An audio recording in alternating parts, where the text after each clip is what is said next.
To fully understand where NHRS stands today and where it is headed, it's important to understand how we got here. In this presentation, we will walk through some significant events in the history of the New Hampshire retirement system and explain how many decisions made long ago continue to resonate. In 1967, RSA 100A was enacted, establishing the New Hampshire retirement system as a contributory public employee defined benefit plan. Prior to the creation of NHRS, there were separate retirement systems for firefighters, police, teachers, and employees. NHRS was set up with two member groups, Group 1 employees and teachers, and Group 2 police and fire, with separate benefit provisions for each group. The state paid 40% of the employer contribution for teacher members, which was a carryover from the previous teachers' retirement system.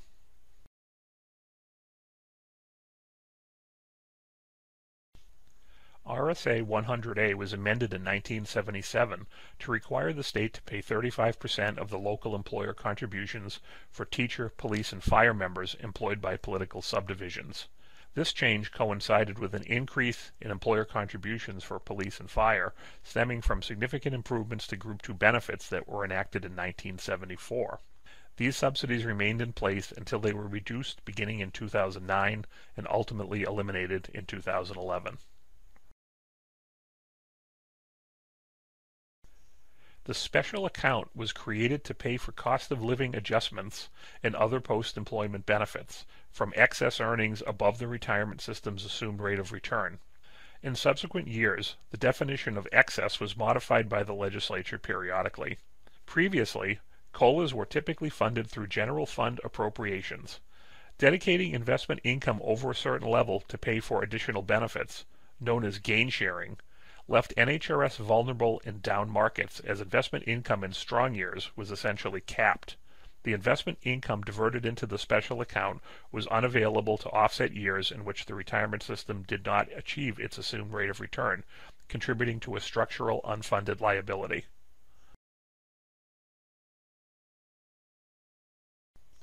In 1984, the New Hampshire Constitution was amended by referendum. Part 1, Article 36A, established that trust fund assets are for the exclusive purpose of providing benefits, not to be diverted for any other purpose. The amendment also mandated the NHRS Board of Trustees to certify actuarially sound employer contribution rates and required employers to pay those rates as certified. This amendment distinguishes NHRS from many retirement systems, where the annual funding level is at the discretion of the legislature. The retirement system's autonomy from the executive branch was confirmed by the New Hampshire Supreme Court in NHRS v. Sununu. This case, which dealt with whether or not NHRS contracts had to be approved by the governor and executive council, recognized the importance of maintaining independence for the retirement system so that it could operate for the exclusive benefit of its members and beneficiaries, and, if necessary, take action to protect the trust fund. Following strong investment performance in recent years, benefit improvements for all groups were enacted in the late 1980s. These changes increased the retirement system's unfunded liability, which is the difference between the value of assets on hand and the present value of future benefit obligations. The changes resulted in a large projected increase in employer contribution rates beginning in the 1992-93 biennium. By 1991, however, the state was feeling the impact of a national recession.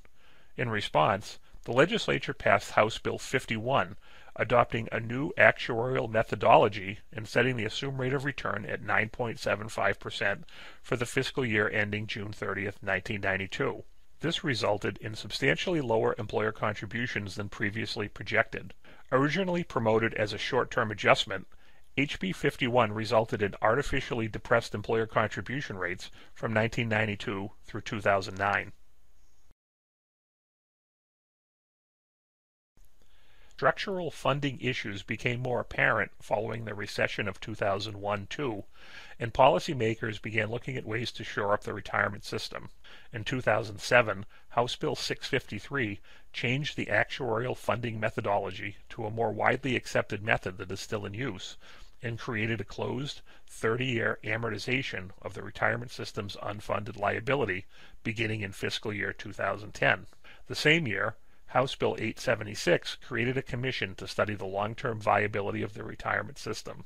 The commission made a number of material recommendations, many of which were subsequently enacted into law. One of these recommendations led to the creation of a decennial retirement commission to convene every 10 years.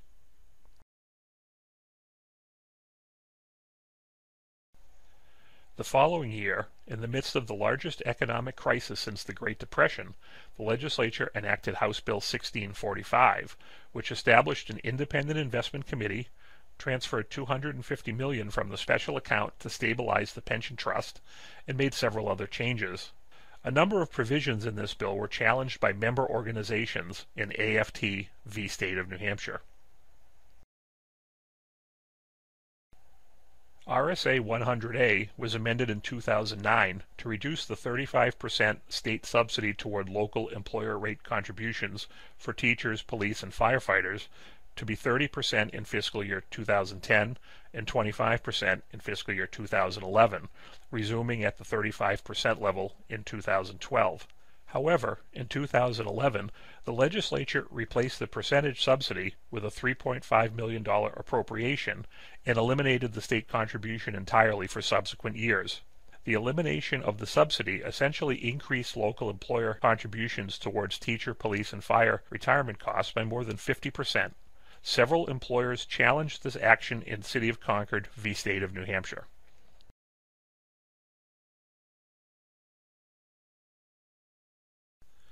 While the 2007-2008 changes to the pension statute primarily dealt with funding and administration, the legislature in 2011 focused on the benefit side of the equation. House Bill 2 was enacted, increasing contribution rates for all members and changing benefit provisions for some current members and all future hires. These changes essentially created a three-tier benefit structure based on a member's vested by or hired by date.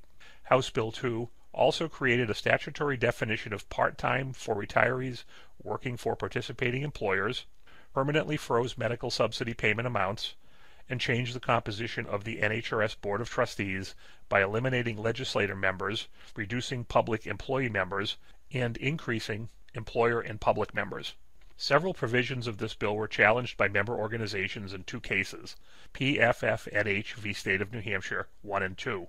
The first case challenged the contribution increase, and the second case challenged all the other benefit adjustments.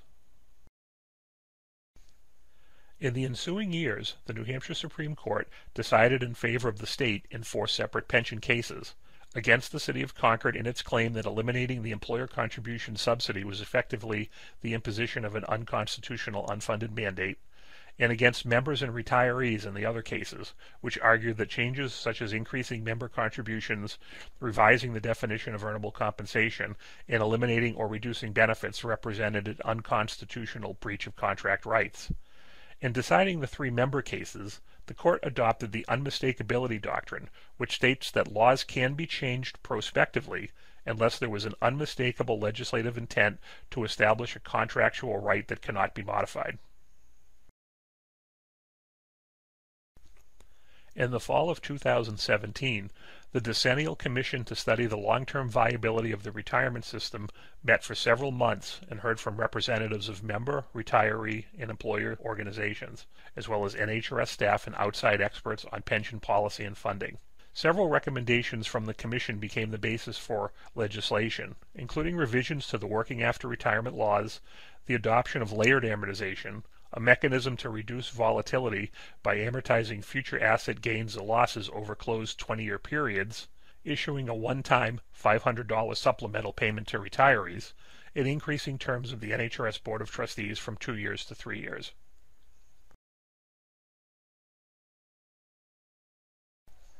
The Commission also hired an independent third party, the Center for Retirement Research at Boston College, to review NHRS's past and future funding progress and provide recommendations. The Boston College CRR report found that despite its below-average funded status, NHRS costs were low in comparison to the national average, and its current actuarial assumptions were more conservative than most public plans. Here are some of the retirement system's key demographic, funding, and actuarial metrics at the close of the most recent fiscal year. The funded ratio, which is the ratio of the actuarial value of assets to the benefits our members have earned, has continued to improve over the past decade, despite paying out billions in pension benefits over the same time period. Most of these payments stay in New Hampshire, where nearly 80% of our retirees and beneficiaries still live, providing a significant economic impact.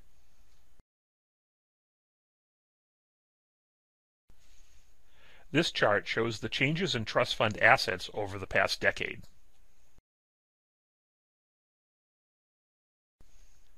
This chart, which is the most recent national data available, shows how NHRS's funded ratio has increased over time. In contrast, the average funded ratio for all U.S. public pension plans has decreased. The three triangles on the chart indicate years in which NHRS reduced its assumed rate of investment return, which has decreased from 8.5% in 2010 to 6.75% today. NHRS has gone from having one of the highest assumed rates of return in the 1990s to one of the most conservative assumed rates today. Fiscal year investment returns reflect year-over-year volatility in financial markets. This chart also illustrates why actuaries use 5-year smoothing when calculating the actuarial return. Without this smoothing, employer contribution rates could experience significant swings every 2 years based on year-over-year market performance. As previously mentioned, steps have been taken to ensure that the errors of the past would not be repeated today or in the future. Because of its strong constitutional and statutory foundation, NHRS is on the path to full funding. The retirement system is making good progress on paying down its unfunded liability. A slow, steady decrease in the liability is projected in the coming decades, with a corresponding increase in the funded ratio. Of course, a lot of plans can look good in theory, but how can we be certain that NHRS funding plan will be successful in reality? The experience in Maine paints an encouraging picture. As demonstrated in this chart, the changes made in Maine bear a striking resemblance to the statutory and governance decisions made in New Hampshire. However, Maine made its changes a dozen years before we did, and is therefore further along in its path to full funding. Although NHRS is moving in the right direction, there are still factors largely beyond our control. These include future legislative changes, as well as unforeseen economic and demographic changes. Regardless of what lies ahead, our mission is straightforward: to provide secure retirement benefits and superior service. The NHRS board and staff are committed to promoting the sustainability and stability of the retirement system for the benefit of all members and beneficiaries. If you would like to learn more about some of the topics covered in this presentation, the Retirement System's Now You Know series of issue briefs provides additional information and context on funding, benefits, investments, and plan governance. These briefs can be found at www.nhrs.org/nowyouknow.